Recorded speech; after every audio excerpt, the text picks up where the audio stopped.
કર્મચારીએ કેવું કારસ્તાન કર્યું જે જાણીને આપ ચોંકી જશો। કામ ન કરવું પડે એ માટે જાતે જ પોતાની આંગળીઓ કાપી નાખી।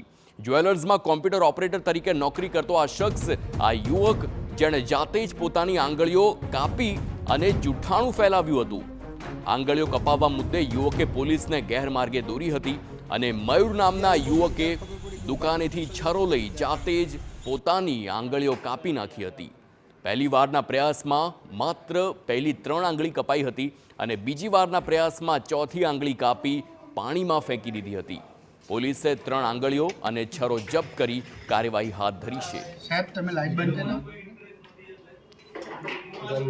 मेरा स्ट्रेस लेवल बहुत बढ़ गया था इसलिए। क्या हो गया था? मेरा स्ट्रेस लेवल बढ़ गया था इसलिए वो काम नहीं कर सकता ना इसलिए। क्या काम करते थे आप? कहाँ काम करते जो कंप्यूटर ऑपरेटर था अकाउंट में। उस दिन के बाद दबाव था आपको? नहीं, किसी का भी कोई दबाव नहीं है मेरे पर। वजह और कुछ नहीं थी, मैंने जो बताया वही कि वो मेरा काम करने जहाँ काम कर रहा था वहाँ मुझे काम नहीं करना था। कौन सी नौकरी करना चाहते थे आप?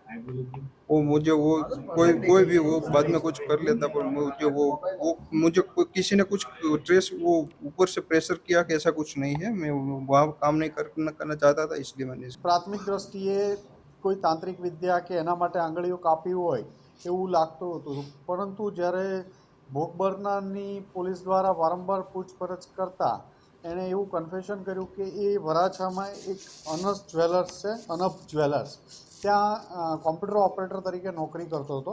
આ જે જ્વેલર્સ છે એ એમના કોઈ સગા સંબંધીનું જ છે અને ત્યાં એને સ્ટ્રેસ ખૂબ રહેતું હતું, પ્રેશર રહેતું હતું કામનું અને ના નહોતો પાડી શકતો। એના જે પિતાજી છે ઘનશ્યામભાઈ, એના કોઈ સંબંધીમાં થતા હતા એટલે સ્ટ્રેસમાં આવી અને એણે પોતાની 4 આંગળીઓ કાપી નાખી। 4મી या 5મી તારીખ આજુબાજુ પોતે જાતે છરો લેવા ગયેલો, એ દુકાનેથી છરો લઈ અને 2 વાર પોતાની આંગળીઓ, પહેલી વાર કાપી તો 3 આંગળીઓ કપાણી, ફરીથી ચોથી વાર બીજી વાર ઘા મારી અને ચોથી આંગળી પણ સાથે કાપી અને પાણીમાં નજીકમાં એક બેગમાં તો આ બંને આંગળીઓ અને બધું ફેંકી દેવામાં આવ્યું હતું પાણી આગળ।